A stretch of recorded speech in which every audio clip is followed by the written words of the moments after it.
probably remember, but just about a week ago, maybe slightly less, there was some news coming out with Rooster Teeth and DC and a comic book that they are working on together and had released, where, oddly enough, it seemed like Glinda Goodwitch was seen using this 3-barreled weapon here. It turned out that weapon was actually fan-made, and it ended up in the comic without that fan being asked or given the okay, any sort of thing like that. So the community was quick to call this out and pretty much ask why this ended up in the comic without the artist having credit or even any sort of acknowledgement like that, not asked or anything. So it was a bit of a weird story, and who knows really what happened. Is it the artist's fault? I don't think personally it's only the artist's fault, because there should be checks in place to check the final product before it's released, right? Now, of course, the people who check it might not realize that this is indeed a fan-made thing. So it's hard to really point the finger of blame here, so to speak. And I mentioned in the first video I made covering the story that I did not want to attribute malice to this, because it could have been ignorance. It could have been something that they thought was cool to add in, but they still should have credited the original artist, and they didn't. So while I'm not sitting here saying it was a malicious thing, still it seemed like the wrong thing to do. Well, we have news today that Rooster Teeth has made a statement where they actually changed this panel in the comic. And let's take a look at that official statement first, and then I'll show you the comparison picture. So here we are. Statement by Rooster Teeth's Jeff. Let's see what they say. Hey folks, it's your friendly neighborhood Rooster Teeth licensing guy here. You might know me as Business Dad, or that one guy who throws t-shirts at you during the RTX RWBY panel. I hope all of you are doing well and are as hyped for the Volume 7 premiere as we are. I just wanted to take a second to address a hiccup in our RWBY DC comics. As you may have heard, the most recent digital issue of the RWBY comic features Glinda wielding a super cool dust pistol. Unbeknownst to us at Rooster Teeth, this looked very similar to a piece of fan art created by one of our fandom. For those of you out of the loop, the fandom, FNDM, that's how they refer to the fandom. It's a little play on words because in RWBY, the teams have the first letter of the 4 people in the team, and they combine it like that. For example, RWBY, RWBY, you got Ruby, her name's Ruby, the team's also Ruby, Weiss, Blake, and Yang, so Ruby. A talented guy named Chris Lee, that's the original artist there, and I'll also link his YouTube channel in the description if you want to show him some support or take a look at this work or his other works as well. Continuing, he says, I want to set the record straight here. In no way was it anyone's intent to copy Chris's design and put it into the comics. We were not aware of Chris's work, nor did we seek to use his design in the comics. Our incredible DC artist, Mirka Andolfo, is not a Rooster Teeth employee and creates her art outside of company walls. We review and approve every single panel of the comics. Well, there you go. Just mentioned that. Looks like they do that. But we did not know the weapon Mirka had drawn was similar to Chris's fan art. So I literally mentioned that in the beginning of the video. I think that's fair. It's pretty absurd. Anytime I make a video on Rooster Teeth, I get weirdos on Twitter, probably Tumblr as well. I don't know. And they complain about my work. They say I say all these things that I don't do. They take my work out of context, and they pretty much slander my name.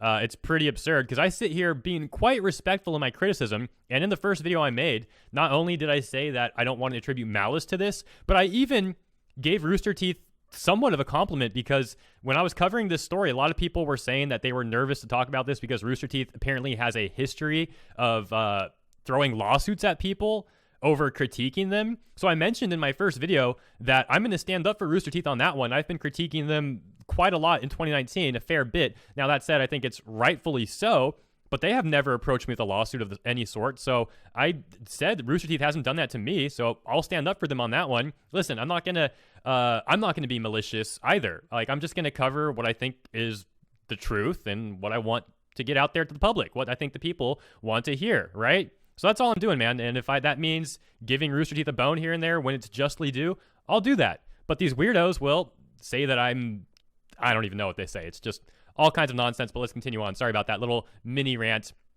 Anyways, says we review and approve every single panel of the comics, but we did not know that the weapon Mirka had drawn was similar to Chris's fan art. So to be clear, none of us knew about any of this until it was flagged by you, our amazing fans. When this came to our attention late last week, we immediately updated the art in the digital comic to alter the look of the weapon. This alteration will also be represented in the physical version that releases in comic shops everywhere later this year. In short, this was all a simple misunderstanding, and there definitely wasn't any nefarious shenanigans going on here. Rest assured that we'll keep a more watchful eye on things like this in the future. Thanks to our fans for the catch, as if we needed further evidence that you're the greatest fans that Remnant has ever known. Remnant is another reference to RWBY there. It's the name of the world in the lore. He says, and it's cut off a little bit. Sorry about that with my camera there, but it says, feel free to let me know if you have any questions. Thanks as always for your continued love and support of all things RWBY. We would not be here without you. Here's hoping you enjoy Volume 7 and the comics as much as we do. Best, Jeff. So I personally do think this is one of the better statements that they've released in 2019. And while I'm being nice to Rooster Teeth because I think they handled this pretty well, I'll admit they have handled many things poorly in 2019. But this does look like a better approach. Maybe Jeff should be the one to make more of these posts in the future. I know Matt was the one doing it for quite a while, and it sounds like Matt won't be doing that anymore. So I don't know too much about Matt personally, but all I can say is I do think Jeff's post here was quite well. And, well, hopefully Rooster Teeth does change and better themselves in the future.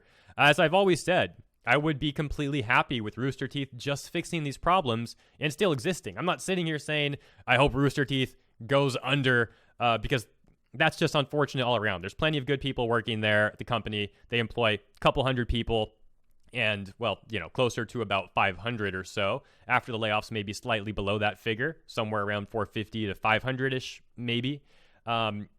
And, they used to do good work that was supported by a lot of people. Some people still think they do good work. And the point is, while a lot of people may think that the quality is degraded, I think people would be happy if they would just get back to their roots, so to speak, now with them being partnered with Warner Media and AT&T, et cetera, et cetera. It seems far-fetched, but I'm glad that at least this was handled in a pretty respectful manner. Now, let me show you the actual changes. Let's take a look here on Reddit. So we'll hop over to this. Let's scroll that ad out of the way. Who wants to see that nonsense? Let's take a look at this. They updated Glinda's pistol from DC RWBY number 5, and there you go. You can see the changes. The one on the left was the one that the complaints were about, and then the one on the right is the new design. So they still retain a similar design, but it's not distinct enough that you could be like, that's certainly the fan-made one. I think that's fair. I mean, you can only make something like that so unique, right? It's a pretty generic design without the blade on top, and they kind of changed some other things there as well. So all in all, I think it was a good change. But let's see what the public opinion, at least on Reddit, is for now. Let's scroll through this a little bit and take a look. So this one user says, changed enough that it is not an exact copy anymore, at least. Whatever happened, someone at DC clearly heard the anger and did something to at least try to avoid legal issues. Still resembles the stolen one. 3 barrels, 3 ammo that only needs to fire 1 blank at the start of a race. But that's possibly to avoid looking panicked, so as not to signal weakness for those who would act like sharks smelling that. They've made some kind of amends, and I trust they'll be more cautious in the future. We should probably keep an eye on them, but I'm willing to bury the hatchet. I assume this post was actually made before Jeff's post, because it seems like this person doesn't really comment much on what Jeff said, or is kind of missing the memo here a little bit. So I'm going to assume that, but maybe that's not the case. Maybe Jeff posted this before, and this person just didn't read it. I don't really know. I mean, we go back and look at the time, 23 hours, but it is what it is. At least it's not a blatant copy now. A slap in the face to anyone who tried defending it before, though.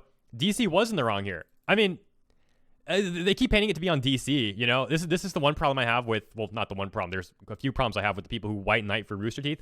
Like, they never want to accept the blame, man. They can't accept that a company has flaws. And you know what? One of the best things a company can do, statistically, is make a mistake. At least B to C, not B to B, not business to business, although maybe that would work for that too. I just don't have the stats to back that up. But statistically, business to consumer, if a business makes a mistake and they remedy that very well, that customer will probably become more loyal than if it just went smoothly to begin with. If you impress them with remedying the mistake, it can actually be really, really good. So if Jeff handled this well, and if the fault was on Rooster Teeth, like I've been sitting here doing for the last 9 minutes, I'm saying that this is a pretty good change for Rooster Teeth. They handled this pretty well. So if these people are going to say you're saying it was all DC's fault, that means my opinion that Rooster Teeth handled this well means absolutely nothing, because it was all DC's fault anyway. So, some of these people are just a bit ridiculous with the white knighting, in my opinion. It really is. So what? A company makes a mistake. Call them out for it, or at least don't, but at least acknowledge it. Don't cover it up and panic and it's like you're freaking talk about burying the hatchet, man. You're burying the complaint under mounds of sand, like hoping no one will actually realize that Rooster Teeth may have actually made a mistake here. Now, I don't know specifically if DC or Rooster Teeth, who or what was at fault here specifically, but they talk about the artist. Jeff talks about the artist. So there you go. And it's a DC Rooster Teeth collaboration. So certainly I think it's fair that both companies could be held responsible for this joint venture, so to speak. That's definitely not the right terminology. It just sounds cool there. So let's move on. So other user says, I would really want to know what happened here. Who messed up and how? Also, people acting like RT and Kruby directly took the weapon when it... Again, oh my gosh, man. This is the third comment. Third most upvoted comment now in a row. Well, like, okay, except for this one. Shouts out to Lucas2702. At least... actually, they didn't bother to correct Yang's outfit and arm. Man, who cares about Yang? Trash character. Oh, look at this. I actually just saw that Bounding Into Comics covered this. If I knew that they did in the beginning of this video, I probably would have put this article in there sooner. But hey, shouts out to Bounding Into Comics. Thank you, Spencer Basuli. Basuli? Basuli. Hopefully I got that right. Shouts out to Spencer Basuli for covering this and Bounding Into Comics. Thank you, guys. Let's see what they say really quick. RT and DC Comics have been accused of plagiarizing a fan-made design. They link my video there. Thank you, guys. Much appreciated. That was a pretty nice looking thumbnail on that one. You were not supposed to notice. They say, issue 5 of RWBY centers around Weiss Schnee as she reflects upon her time at Beacon, specifically a victory for an obstacle course while she's being antagonized by Cardin and Winchester. They show some panels here, and there you go. There's actually the full pic of Glinda. So Glinda in the show does use a riding crop, but for this scene specifically, she was using that so that she could start the race. It makes sense. A very little thing. It's kind of crazy, actually. This story blew up so much over like a 2-panel thing. But hey, man, that's what happens when you're dishonest or whatever it was. Again, I'm not going to say it was malicious. I don't believe it was at all. Moving on. So they show the original design here from Lee's video. Chris Lee, shouts out to him. And man, he's been growing because I think before this story happened, I think he had like less than 500 subs. And now he's at almost 1K. He's almost doubled from this. So in a way, this worked out for him a little bit. So that's cool. It says, Lee's original design was published to YouTube on May 25th, 2015, more than 4 years prior. Word of this similarly quickly reached Lee, who made this statement. I'll read this because it's interesting. If you guys didn't hear his statement before, this is it. He says, this is, again, from Lee, the person who made this design that ended up in the comic. Says, thanks, guys, for the heads up. I haven't been following the comic. I saw the Reddit post as well. Are those the only frames where it appears, or does anyone have a link where I can look at the chapter for free? No, I've never been contacted by RT or DC. I had a similar situation with the bronze sniper in Volume 3, although this one is much more spot on. I have many mixed feelings about it all, but at least I think it's cool my work was noticed. Maybe I'll make an update video or post and talk about this soon. So he was pretty passive about the whole thing. It is what it is, you know? And he shows the Team Bronze thing here. And I guess that's pretty much it. He posts, what is this? According to Rooster Teeth's terms of service on their website, users who create fan works or submissions provided by the website defined as that.